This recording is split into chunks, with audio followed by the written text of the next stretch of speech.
2024 Monaco Grand Prix. We're back in Monte Carlo, baby. I'm Vilgax Cash Money. I'm your host for today. Thank you for stopping by. I've got some hitters.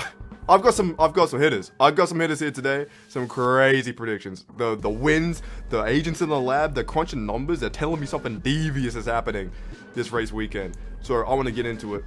As usual, let's go into it. Pole position. I am smelling and cooking up and foreseeing a nice Lando Norris pole position. And yeah, seems like it. I do predict, if you watch my last prediction, a bit of back and forth in terms of race winners, and I know it's a spoiler, but we know how Monaco goes. Pole position usually means you don't drop lower than second at least. You're going to be high up there. But I do suspect some trades for pole position in the next few races. I don't think we'll have a double up on pole position for any longer. No more of this max fucking infinite pole positions in a row. But I'm having Lando Norris for pole position, and let me break it in to the big boy predictions. So we got DNF as usual. We got Goob Noobs, that's that bad drive. We got Shice Drive, that's that Shice Drive. We got the top 10, second and third, and race winner.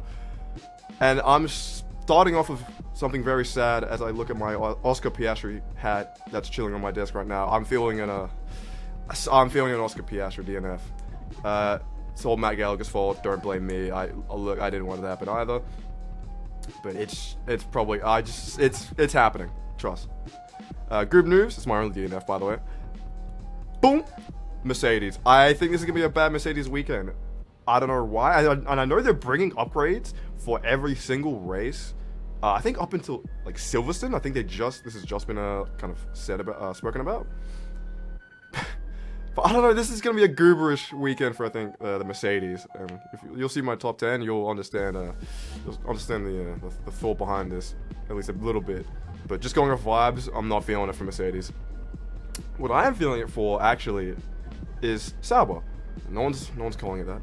But Sauber, good weekend. I think they just fixed their pit stop problems. They are finally breaking into the sub 3s. This is very impressive. And that's big from them. So I think this, regardless if I think they'll get points this weekend, I think this will be their best race weekend yet.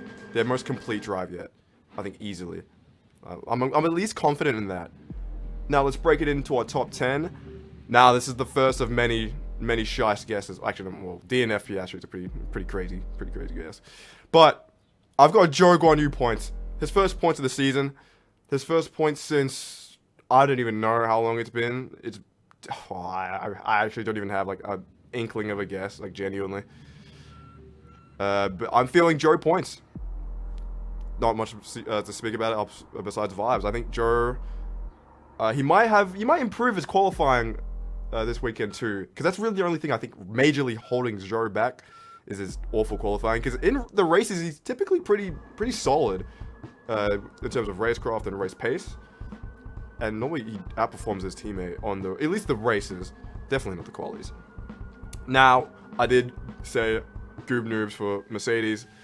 I'm feeling a Hamilton 9th. Hamilton 9th, this is still a bad placement. If you're bringing upgrades every weekend, especially Monaco, Hamilton's raced here plenty of times. He should not be placing 9th, really. But I don't know. Again, it's Mercedes. So I don't have to explain myself, bro. I don't have to do that. Fernando Alonso. This would be a big fall from grace from what he accomplished last year in 8th position. When last year he was challenging Max for the win. He challenged for pole. He had it just barely taken away from him. And I don't think this is an Alonso performance problem. I know he did just have 2 back-to-back pretty poor performances. Last weekend was rough. I mean, his brakes also just set on fire. Who knows how much of that was driver error and how much of that was also the car. It was definitely, like, both. But, again, none of this is Alonso's fault. Just no faith in the team, really. But they should still be around here. I wouldn't be surprised if, like, he could be here, he could be here, he could be here. He could be even, like, one up, but somewhere around here. Next up, I've got Perez, which, again, this is pretty low. And especially with who I have in front of him. Yeah. But Perez, you know what? He cheats on his wife. So moving on. What are we on? 9th, 10th, 8th, 7th. Sorry, I had to count that one down. We got Hulkenberg in the, 6th position. I'm feeling a Hulkenberg sesh. I think I predicted him 6th last race. So I am kind of double dipping a little bit here. But I just, like, I have no reason to believe this guy won't just, like, cook at any given opportunity. And if I'm going all in for big, shiesty, delicious predictions, I may as well chuck in, like a way too in the deep end Hulkenberg, like, Mona Lisa drive. Just an absolute, like, a 2012 Alonso performance at Monaco. And it would be crazy. It would be crazy. Now, going to some sensibilities here. I've got Carlos Sainz and Charles Leclerc back to back, taking up my fifth and fourth spots respectively. I don't think Charles is gonna win or get the podium. I want him. Everyone wants him to win this race so bad. I don't know. It's just not. I don't know. It's just he just can't.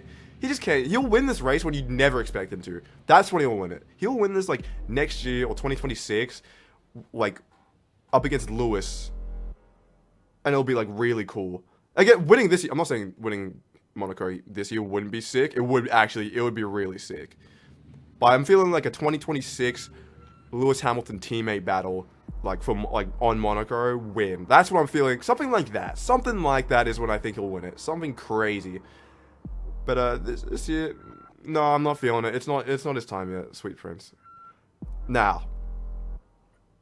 You're gonna have to bear with me here. You're probably looking at this right now, and if you've watched some of my other ones, you're like, man, there's someone missing from this. And you would be right. Because I've got something devious planned. Yuki Tsunoda third. Oh, mashallah, this would be amazing. Oh my god, this would be beautiful. This would be beautiful. I'm feeling it too. This man is driving on such a high level. He's easily in my top 5 drivers right now. I think... Oh, hold on. He might be 4th. He might be... no, he's 5th. I think he might be 5th. On my rank. I might do a video ranking him soon. But right now, he's definitely in that top 5. He's driving unbelievably well. That overtake on Sargent last race was, like, actually unholy. That was genuinely top team, top driver, championship level overtaking. And you could be like, yeah, it's Sargent. Yeah, who cares if it's Sargent? If you hug the apex like that and get an overtake so cleanly with such a small margin of error, oh my god, you're just goated, bro. And this man, you know, we've seen his qualifying. His qualifying is very good. I think he's gonna qualify extremely high. We saw it last weekend. There was still some in the tank. He just got a bit unfortunate. Not enough runnings. Couldn't really put it all together in Q3. I have no reason to believe that he won't, like, put out, like, at least a top 6, top 7 qualifying. I have something devious in my soul that says he's gonna get something crazy, like a third. He might get higher. Think about that. Think about that. Think about that when you sleep tonight. That'd be crazy. Now, I can't even use the word sensible at this point, but I've got Max 2nd.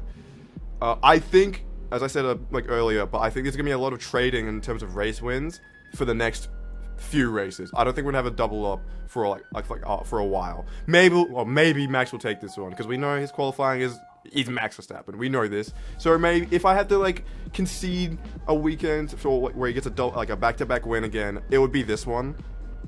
But I think very soon, or this race, we're gonna see a bunch of back and forth race wins between Max, Lando Norris as race winner. Obviously, who else was that here? And, like, Charles Leclerc. Maybe Cheeky Bull Yuki. And not Perez. His time has come. The teams are caught up. He's not winning anything ever again. So, goodbye. But I think there's going to be a lot of race trading. Obviously, Max is very, very, very good around Monaco. We saw what he did last year in qualifying, robbing Alonso of that pole position. That was... Whew. And Lando Norris, also very good around Monaco. And... he's got that fire. He's got that fire. After being that close to tasting his 2nd race win, ooh, he's gonna be hungry. He's gonna be hungry for it. Let me tell you, something shice is definitely cooking up in the stomach. Woo. But that's me. I know these are some diabolical ones. I understand. But we go big or we go home around here. You know what I'm saying? We're Australian. We go big. We go big. We like goon bags and hooning and holding Commodore. So I gotta live up to the hype. But quick little recap for the fam. We got Oscar Piastri DNF. We got Mercedes and Goob Noobs. We've got Sauber and Shy Strive. Then breaking into the top 10, I have Joe Guan Yu 10th, Hamilton 9th, Alonso 8th, Perez 7th, Hulkenberg 6th, Sainz 5th, Leclerc 4th, Yuki Tsunoda, Puki Sugota 3rd, Max Verstappen 2nd, and a Lando wins race winner. That's what I'm feeling. That's what I'm feeling, boys. That's what I'm feeling tonight. Thank you for stopping by. Make sure to drop a little like, drop a little subscribe. Check out some of the other things I've been making. I haven't been making very much. What am I talking about? Check the description for the socials from my boy Weeksy.ult for the beat in the background. And let's have a fantastic race weekend. And make sure you cherish this one, because back-to-back race weekends, beautiful stuff. So like, make sure you cherish this one, all right? Because it's a 2-week break after. So hey, take it all in. Take it all in, boys. I'm Vilgax Cash Money. All love. Later.